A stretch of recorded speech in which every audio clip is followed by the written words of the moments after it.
Het is vandaag 17 april, vrijdag. Morgen 18 april is de opening in het Scheepvaartmuseum van de tentoonstelling Leven aan Boord.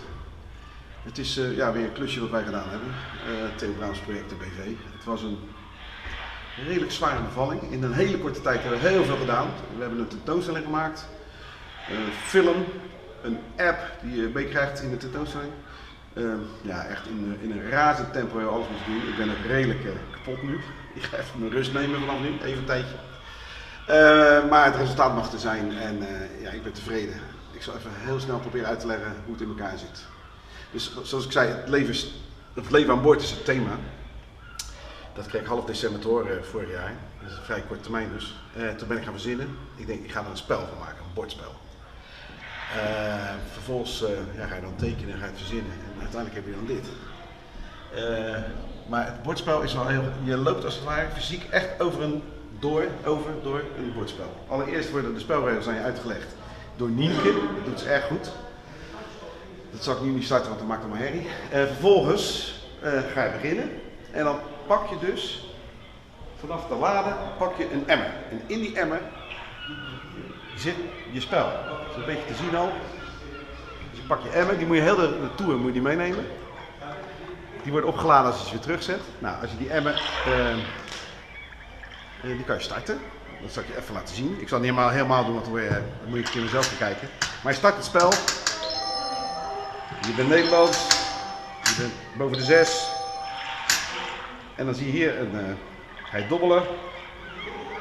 Dobbelen. Hij wordt gegooid. 5. Ga naar 5 toe.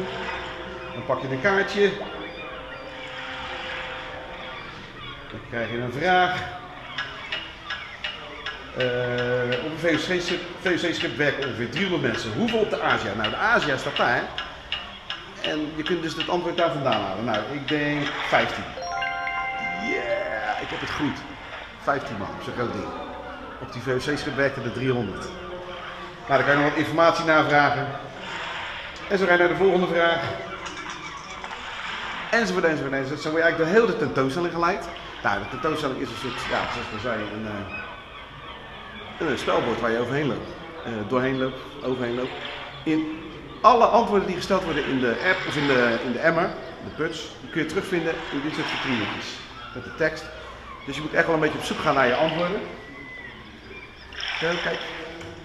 Maar het is natuurlijk ook een leuk dingetje dat je het zelf het licht mag aandoen. En ieder thema, zoals rangen en standen, zoals het laten zien is, ieder thema heeft een scheepsmodel waaraan we het verhaal hebben gelinkt. Dus rangen en standen is een thema, werken en leren. Zo wandelen we echt van thema naar thema, dus werken en leren. Dat is daar een boot die er weer bij hoort. Dan ga je naar eten en drinken. Nou ja, die thema's hebben ook allemaal hun eigen structuur, hun eigen kleur, hun eigen gevoel, zeg maar. Mijn favoriete model, de Doerak. Dit is zo'n vaartvakantiehuisje. Ik zag hem in de depot staan en ik denk, wat er gebeurt. Die moet in de tentoonstelling komen. Dan gaat dus even eten en drinken. Naast dat we een hele tentoonstelling hebben gemaakt, een app, hebben we ook nog een speelfilm gemaakt. En die speelfilm die draait hiernaast en die is voor de kleuters. En die gaat over dieren aan boord. Dus het leven aan boord aan deze kant gaat over mensen. Aan die kant gaat het over dieren. Beesten. Nou, dan worden de kinderen, de kleuters, worden via een tochtje hierheen geleid. Dan komen ze dus bij in het kleutertheater. Het kleuterhok hebben we dat genoemd. En daar hebben we Fred Delfgaan, de poppenspeler. En die geeft hier een heel mooi showtje. Met een liedje. Dat liedje heeft Bart Wijtman geschreven, naar idee van mij. En heel veel dieren waren mee, want zijn boot is groot. Nou, dan moeten hier dadelijk allemaal kinderen gaan zitten op de tribune. En die gaan nog meedoen, er hoort een dansje bij. Ja, ik zal het niet helemaal filmen, want dan verklap ik te veel. Als je het wil zien, moet je maar een keer gaan kijken. Je leent een paar kinderen. Bob van de Zee heet het. Fred Delfgaan. Nou, dan gaan we vervolgens, als je klaar bent, word je hierheen gestuurd. Dan kom je terug op het speelveld. Eigenlijk loop je in het gebouw door de muur heen naar een andere zaal. Dat is wel leuk om te zien zo. Kijk, daar gaan we zo Nou, dan kom je dus hier. Dan krijg je hier het thema vies en schoon. Dat kan je zien aan die wc-rolletjes. Een van de grappige dingen vind ik zelf. Het is natuurlijk een rattenplaag aan zo'n bord. Het is altijd niet rijtjes. Maar in de VOC-tijd was het natuurlijk geen wc-papier. Dus als je had gepoept, ging je gewoon over de rand poepen. Dat je natuurlijk een vuile reet.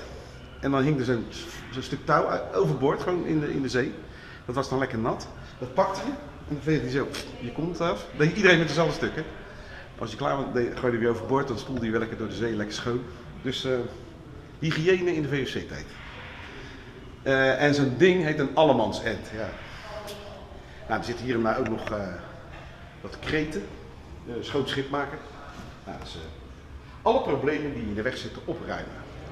Dat ga ik de komende tijd doen. Ik heb echt heel veel problemen gehad met het bouwen hier. Het bouwen ging goed, maar we hebben zoveel dingen gedaan. Zoveel onderdelen. Dat het echt heel hard werken was. Dus als je zo de hele dag denk je, wow, zal wel. Maar het was echt heel hard werken. En met heel veel facetten die allemaal hun eigen specifieke problemen hadden. Maar, nogmaals, ik ben trots op wat het geworden is. Dit is ook een van mijn favoriete voorwerpen.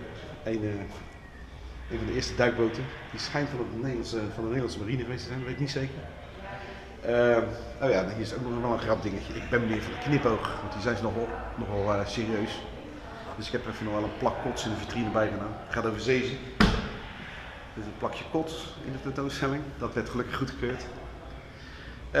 Nou, verder werd ook alle ramen dichtgezet, wat ook nog heel grappig is met alle foto's. Ze hebben een hele grote fotocollectie hier. Nou ja, en dan uiteindelijk kom je dus bij het einde. Dan wordt er gezegd van lever je emmertje weer in. Die zet je dan op de oplader hier. Je hebt een code gekregen. Daar zit je score in verwerkt. Dan loop je naar deze computer. En als je bij deze computer bent, kan je je score erin voeren. Dan krijg je een titel. Dan ben je of een kapitein, dat is heel goed gedaan. Of als je het niet zo goed gedaan hebt, word je matroos of officier. En dat wordt naar huis gestuurd. Dan krijg je thuis een oorkonde. Dat is een beetje een hele korte lijn in het verhaal. Het is wel op. Maar, nee, mooi is die ook, de 18e. Oké, tot dan.